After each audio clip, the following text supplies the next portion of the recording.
Hey, how are you? Great to hear. Yeah, come in. Make yourself comfortable. Like a drink? Sure. There you go. Welcome to the Tech Lounge. Shall we begin? Welcome to another Tech Lounge. I am still on the road, so I will keep this introduction fairly brief. This is another interview when I was also on the road from Web Summit back in November last year. I have I'm trying to remember, 3 or 4 really good interviews. So either halfway through or 3/4 through. I'm not sure. It doesn't really matter. This interview is with Dana Lawson, the CTO of Netlify. Netlify is a company who are not strangers to this podcast. They have been on various times in the company's career, mostly with one of the 2 founders, if my memory serves me correctly. It was a little while ago. The company has grown, has done very well, has become somewhat sort of synonymous with static site hosting and all sorts of other things. Jamstack, if that's still even really a thing, which is something we discuss in the interview. Of course, as with any interview that's on the floor of an event, a little bit of noise that I've done my best to clean up, but it's not always perfect. But do stick around. The interview is very interesting. So this is Dana Lawson, CTO at Netlify. Enjoy. Many of you might have heard of Descript because it's been around for a while, and it's probably one of the first tools to let you edit audio and video like text. Delete text, edit text, and the audio and the video updates to reflect those changes. Getting rid of ums and ahs, mistakes, repetitions, etc., etc. Has a lot of other features which I also use on my podcast and videos, like interactive transcripts, AI voices, summaries, show notes, chapter markers, all sorts of things. So if you would like to give Descript a try too and get a discount on a paid plan and earn the show a little bit of money too, then head on over to go.christianchiller.com/Descript. This is huge. Yeah, I think it's definitely one of the biggest events in Europe outside of something like IFA, which is more of a trade fair. Yeah. Or CES, which is also a trade fair. Probably one of them. I mean, South by Southwest maybe is bigger. I'm not sure. Yeah, reInvent is this big. Is it? I don't know. AWS reInvent, it is this big. It is, except it's a lot more, this is more like thought leadership and business minded versus like deep technical. Yeah, I must admit, especially with the AI stuff, there's a tendency, because it tends to abstract so much, there's a bit of me that kind of misses just seeing like some cool technology, because everything gets kind of hidden beneath the surface so much. Like a couple of years ago when I'd come and see a lot of cloud native stuff and things I could actually look at code. Oh yeah. And I kind of walk in the halls and it's just like everything is just, I don't know, it's fine, but it's not as interesting to look at. I know, I put code in my talk and then Good. But then I went and I looked at all their talks. I'm like, oh my gosh, this is why they put me on Thursday at 2:00 because it's so nerdy. Because I have code examples. Good though. Did you keep them? Yeah, I mean they didn't. It's just today, sorry. Yeah, it'll be later today. I mean, my laptop crashed. Hopefully they have my presentation loaded or TED Talk in it. So. Well, that's the other problem with doing code. You have to kind of bring your own. Well. Depending what you mean by showing code, but yeah. I was at Lisbon AI conference last week, and that one was that one was cool. Yeah, we ran a hackathon the weekend between. Oh, y'all did? Okay. Yeah, that was a really good conference. They did a great job. I loved it. There was quite a few people there who don't actually come for that. Or there was also a gaming event on. Yeah, they had like a whole Lisbon AI Tech Week. Cool. It was pretty cool. That might have been better to come for. You should do it next year. It was it was full-on practitioners, no slides, demos only. They were like, some people cheated in slides, and I was like, I had to do demo only. I was like, this is nerve-wracking. There's a really good event in Berlin every month called Hack and Tell, where it's like 5-minute. It's in Seabase, which is one of the oldest hacker spaces in the world, and there's like no pitch decks, no slideshows. That's right. As much code as possible, show us a demo, and people get shouted at if they do. That's how this was. Like some people cheated, but I took it. I was like, okay, demo only, let's do this. I had a rate limit, like live. I'm like, tweet them. I got my rate limit lifted via a tweet right before the presentation. It was crazy. Which service were you connecting? I was connecting to Linear because okay. But say if you got rate limited in your own service, that would be no. If it was my own service, I would have been like, dang. But I had to call it like Linear. I created an agent to go do all my Linear work because I hate doing it, and so it was. I ran it against all of our issues, and it. All your issues. Okay, that makes sense. All right. It's just your personal ones. It feels like no. I was like, we're about to do this live at Netlify. I was like, about to either make people happy or not happy. What do you do? Because I've been trying to do something with, and this could all go in the interview. This is great. Oh. I've been trying to do something with Lydia to match it to community issues in GitHub. Yep. And I couldn't really find anything. And then I put it through another service to try and do text matching, and it's still.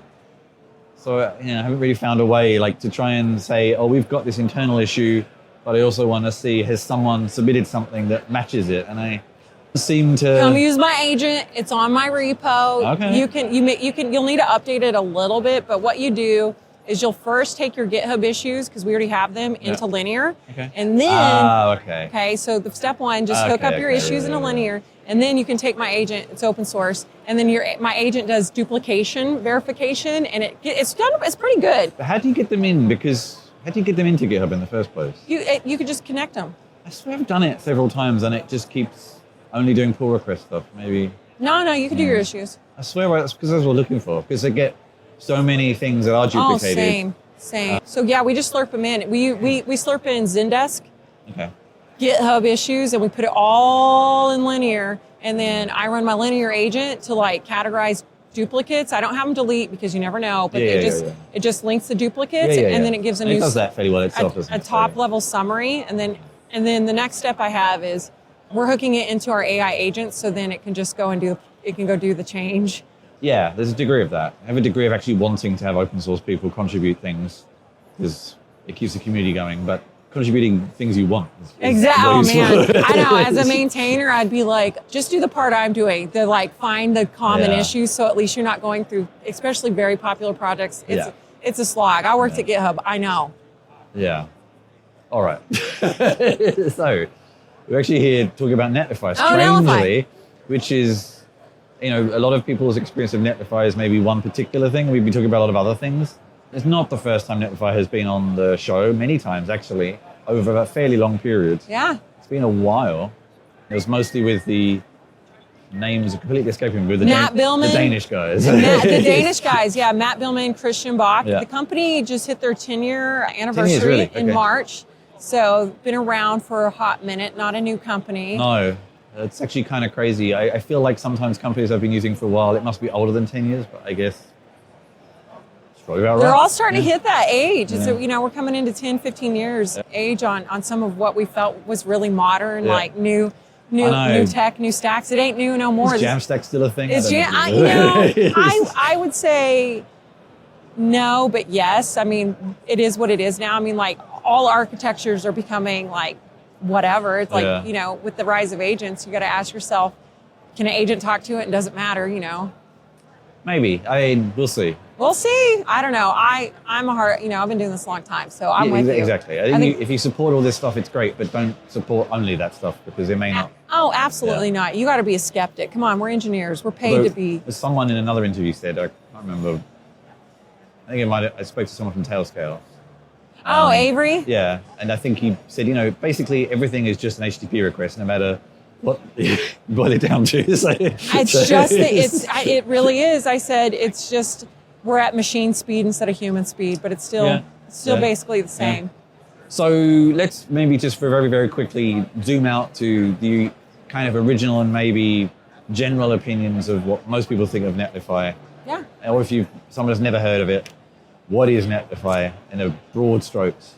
We're a web development platform that also does edge computing and hosting. So we make it easy to go from idea to the internet and just remove chores along the path.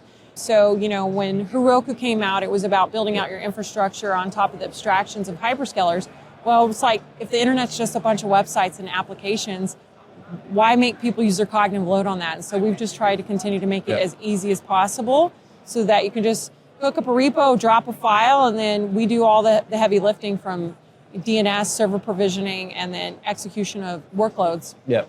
And the company has sort of changed its positioning and offering over the 10 years for market demands, I suppose. But I suppose the interesting question to ask would be, in a lot of the spaces the company operates in, you do have a fair bit of big competition. Yeah. From things like static hosting to edge functions to a lot of the services you offer are offered by much bigger competitors, but you've managed to keep going. Yeah. So how have you managed to keep remaining competitive? And probably, to be fair, you're running on some of the infrastructure of those competitors as well. So. It comes down to the experience that we provide and how people utilize the systems. We're trying to simplify it and unify it, but also allow developers and creators to have choice. So we're not overly prescriptive about what frameworks you use, what actions you take. We want to be able to meet developers where they are. And you know how we are, we vote with our feet. Like there's a developer hype cycle. And so we try to be reactive, but also thinking about that in this new way of how people will eventually use these systems. And so really just giving people freedom of choice, I think is incredibly important. Keeping the premise of an open web. We don't want anybody to feel locked in, especially with the advancements of technology now. Like if you go with one hyperscaler and hypervisor, you're going to be paying them a lot of money for a long time. And I find that people want the freedom of choice. And we're seeing that right now with the rise of these smaller platforms becoming unicorns overnight. And it's really, I think, starting to disrupt some of the bigger tech, and they're trying to be reactive to it. And it's been the long game for Netlify. We've always said hey, we want to be the glue of the ecosystem. We want to continue to see how we can create good experiences and abstract those chores no matter how you interconnect them. And so that's what we continue to do. And we're obsessed about making it easy, just continuing to not gatekeep. And right now, it's incredible. It's the whole premise was to really empower front-end developers to not have to go through the DevOps cycle of hell to make a change. And that's really where Jamstack was let's make the front-end headless so that you can just go and move on it, because your security posture should be where the data lives and resides. And now that you have the citizen developers that are rising up, it's okay, how do you continue to give them a really good experience and also educate them? People are curious. People want to be able to do more than just be in a chat box. They want to be in a chat box, but they also want to have flexibility and boundaries. Site builders have been around forever. And there's a reason that site builders aren't the funnest, because it puts you in a little box. And now with agents, you're okay, the box is gone, but there's still a lot of unknowns. I remember the heady days of Dreamweaver. Oh man, Dreamweaver. I was what is this? My first ever job was with Macromedia Dreamweaver. Oh, there you go. We've all been through it, man. I'm a terrible front-end developer. When Dreamweaver came out, I was thank God. Shoot. Tailwinds came out, I was yes, CSC, be damned, and look at us now. It's agent, go make something look prettier. No, prettier. But this is an interesting thing. I'd like to, let's come back to that in 1 second. Just, obviously your journey has been bigger than Netlify, and Netlify's journey has been bigger than your involvement with it. But maybe just looking at Netlify as a company, you've sort of transitioned through a fairly quick moving era of constant changes from initially sort of being a static site host, which was a novelty back then. It was. To, you talk about, agentic hosting now. What maybe was one of the trends that did or didn't stick around that surprised you the most?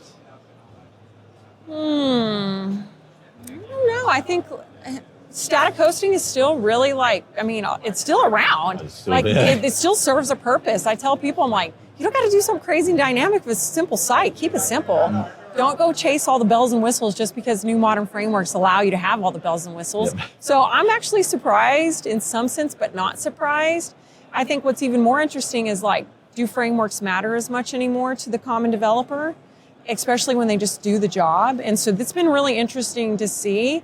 But I think there's still a lot of innovation that's going to continue to happen on frameworks. I think local first is going to be, if we want to get real nerdy, it's something that people will demand and desire because the experience is just so what fast. What do you mean? Do you mean in terms of, what do you mean by local first? Local first browser logic instead of hitting it back into the server. So it's just really on client side. And so I see that continuing to be something that's more prevalent. But I don't know, man, the trends continue, they evolve. So, we have our tech circles and people talk about all the same things, but I don't know. People said static hosting moved to bed. I'm it's not. Oh, I switched to static site generators from years in things like Drupal. Oh yeah, and Jekyll and Hugo. Yeah, well, Jekyll, all the whole journey. My main site now is Astro, which is overkill, but I wanted to. But you wanted to learn Astro. Yeah. But I don't know. It compared to using a CMS, it doesn't really seem like there's anything better. And you just make HTML. And the beauty of it, like local first, is it doesn't really matter how bad my generation is, because it's only me and a handful of build servers that ever really experienced it. Exactly. I think CMS, that's an interesting concept too. It's like CMSs have a lot of they can be cruddy. Like they can just be a cruddy experience. Nobody wants to, I don't know anybody likes to go into a CMS GUI and add stuff, like unless they've been doing it forever and they're like stuck with old workflows. But I think more and more I'm seeing applications that are using traditional databases and they're going full stack databases, even though it's in this like composable architecture. You see stuff like PlanetScale, Prisma, Supabase, come on now, Neon. And so CMSs, I'd be like, ooh, databases are getting simpler. Yeah, and can just be a bunch of markdown files. I know, exactly. Anyway, that was a whole nother side. I've been going down a really strange path recently that starts to make me sound like I want to be using Linux, even though I'm not, of wanting all my personal kind of data, which is a bit of a vague term, to be a file per entity. So pulling out of things like Trello and Linear and using Obsidian tasks. Oh, yeah. Pulling out of proprietary PDF annotation and just having PDFs that I annotate and just like folders of files, because then you can use that as the back end. Exactly. And just put whatever you like on the front and everything is compatible. I don't know. Yeah.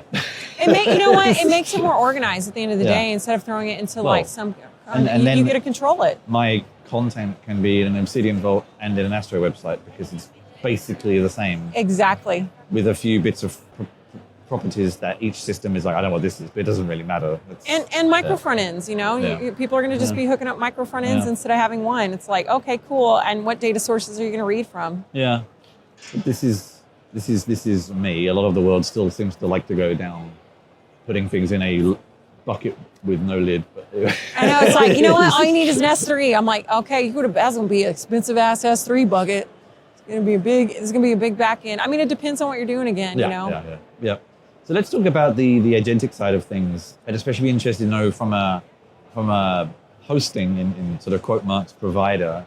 I would imagine that there's a fair challenge in securing the traffic coming to and from, but also just managing, because it's not quite the same as a web page. There's a lot of back and forth that has to be managed somehow as well. So what's the challenge been like with adapting to those workloads? I mean, honestly, bots have been around forever, but bots have like a pattern that is pretty matchable because they do stuff very stupidly.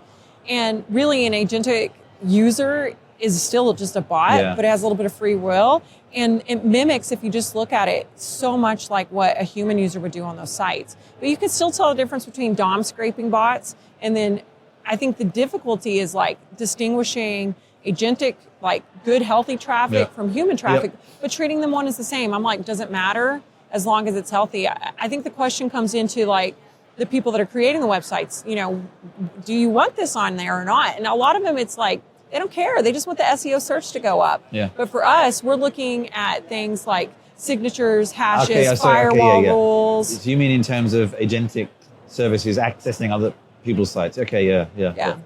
And so for us as a web host provider, you'll get somebody where you have malicious bot traffic and you're like, wow, my bandwidth went up. And then it's like, or you're very popular. Yeah. And for us, it's just being ensured that we have smart, reliable systems that do a plethora of things on the back end. And so having dynamic firewall sets, giving that control back down to the user, because we can protect you from bad things, but you have to define what are the good things. Yeah. And especially as you have more agents that are just mining your sites, that may be good, may be bad. That's on you to define. And so we're just trying to listen to our customer base, give them the power to be able to define those rule sets from a network level.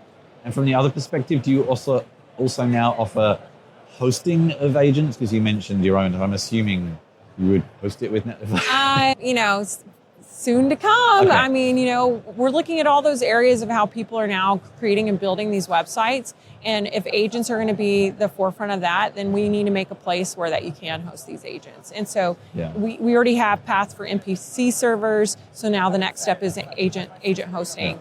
I'm sure that we will do it. But that will bring a whole other batch of challenges again on of course. traffic. I suppose, but I mean, we've been around for 10 years. We have experts in this domain. I feel like we have the right technology and the right endpoints because we're totally a part of the whole CI/CD system. And so again, when you're starting from repo to the internet, we can interconnect all those data points and we can do it in a safe way. And again, by that separation of back end to front end through defined paths. Yeah.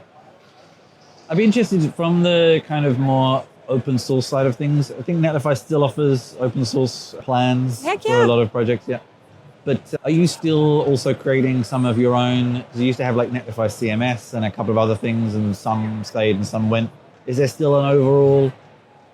If we look at something of a competitor like Vercel, who also does some similar things, but then also has a whole bunch of other sort of gateway tools into their ecosystem, is that something that Netlify is maybe looking at getting back into, or is kind of happy where it is? Or? I mean, we really, again, we're not trying to build like one system to rule them all and say like, oh, this is the only framework that's compatible with us. We want to still continue to champion for an open web. It's like people are choosing Tanstack, Veet, Astro, Remix. Like there's all these choices out there. Next. Like let developers choose the right tool for the right job. And this is again why I think static hosting is still prevalent. This is why, how much do frameworks really matter? I don't know. They should all just work on the problem that you need. And so for us, we want to continue to open source the right bits that we think are interesting, but we're not trying to lock anybody into, even if it's an open source technology, to saying like, this is the only path that works with Netlify, because that's going to change and that's going to be rapidly changing. And as these models have some free will behind them, especially foundational ones, they're going to go and say, okay, you're trying to build XYZ. It's going to pull whatever it thinks is the best versus having a vertical platform where it's like, okay, our cloud hosting provider only works with this one project because we maintain and govern it. No way, man. I don't want to be in that business. Tech is moving too fast.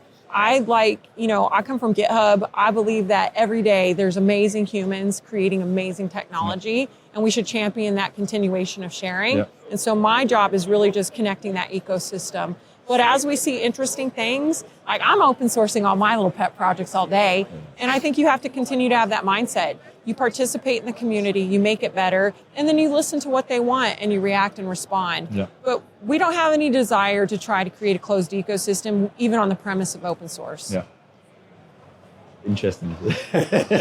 With what length does a provider have to go to when people are using these vibe coding platforms and you say, give me this bit of infrastructure, that bit of infrastructure, host it, serve it, et cetera, what kind of level of effort do you have to go to hope or ensure, or if you want, that when someone says, I want to host the output somewhere, that it will choose Netlify? This is something I've often wondered, because I'm never sure how much is done as deals or how much is done as like, I'm just going to recommend this, or... I mean, oh man. I mean, the thing that we have going for is like we're 10 years on the internet and there's not a lot of providers that do what we do. We just hope that it's... We hope, but it says it takes 280 impressions for models to be trained with what they want. And so we continue giving a good experience. We continue to market. We do have partnerships with agent. We're white labeled on Bolt. When you go to Bolt, you're deploying through Netlify and some other providers that we partner with.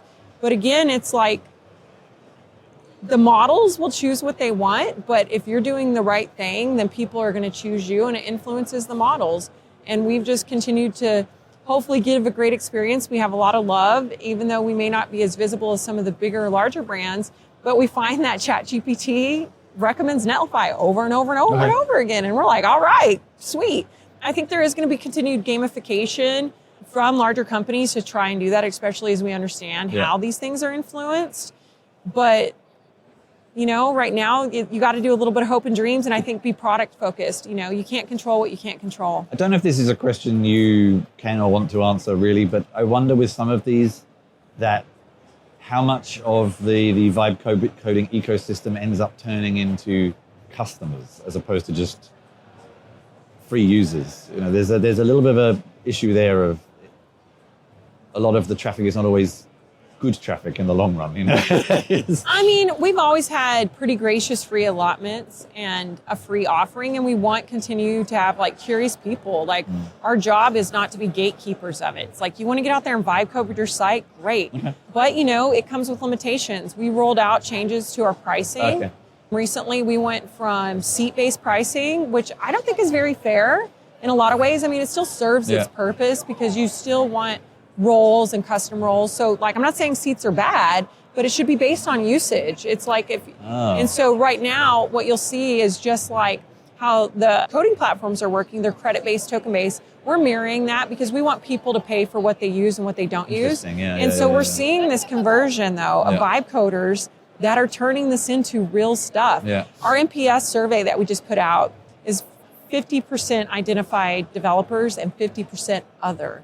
And the other bucket runs the gamut from I'm a student, I'm an entrepreneur, I'm a PM, I'm a designer, I'm a finance dude that hates spreadsheets and I'm going to vibe code myself out of it. We see it all. And it's interesting to see the change in what people want from our traditional JavaScript developer cohort into these new developers that are coming in through these agents, because Netlify has the ability to drop and drag. You don't have to have a Git repo.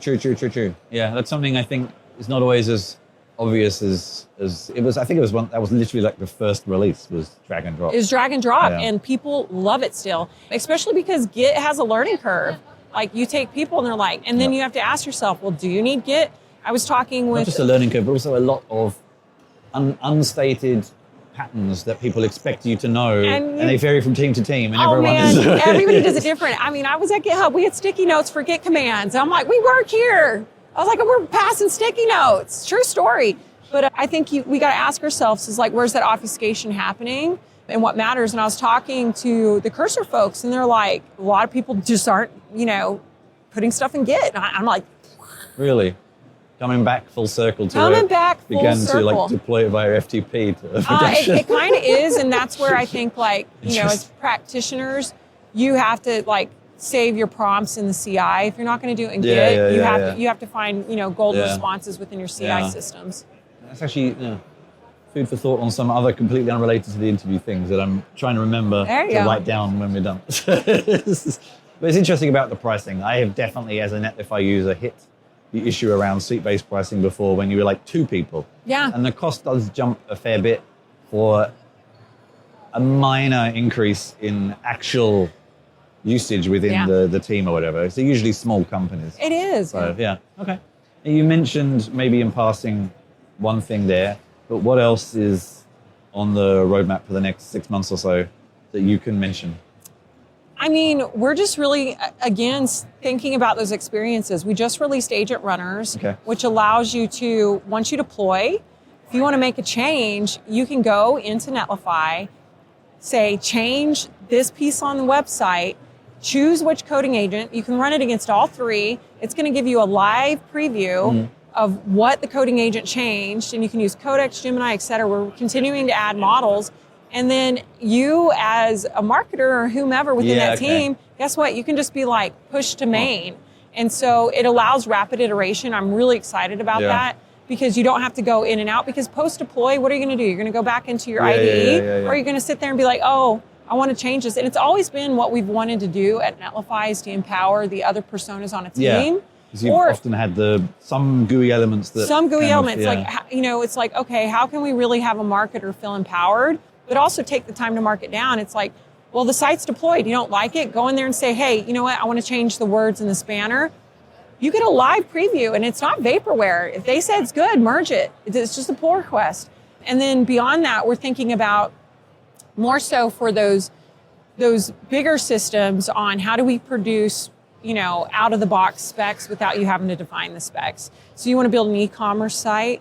Cool. Let us help you, have the undercurrent infrastructure already set and forget. And it's something, templates aren't a new thing, but I would say having smart templates for the different use cases. Like you mentioned that you used Astro.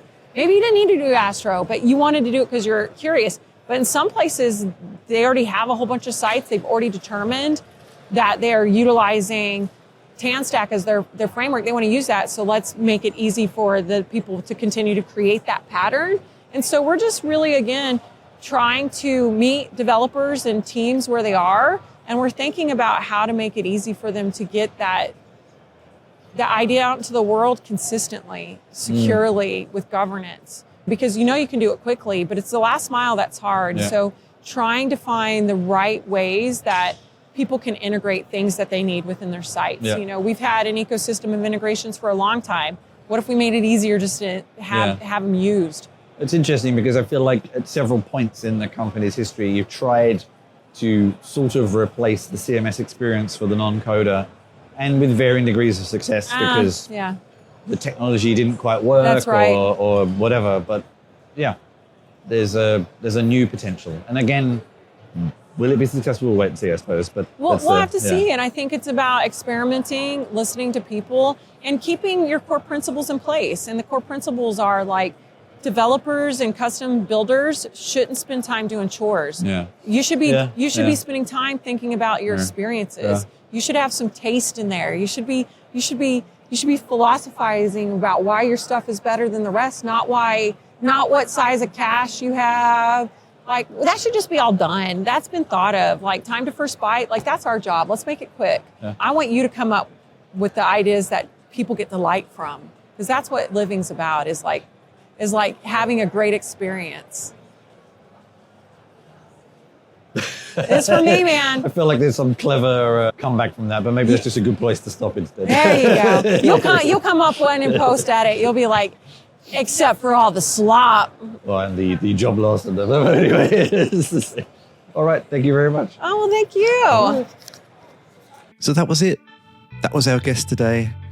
Thank you very much for joining me in the Tech Lounge. I have been Christian Schiller. If you want to know more about Tech Lounge, head on over to christianschiller.com, or please tell your friends about us. It's quiet and cozy in here, but the more listeners, the merrier. You can find more at christianschiller.com/podcast, or in the show notes or episode notes, wherever you found this podcast. Thank you very much for joining me, and you're most welcome next time.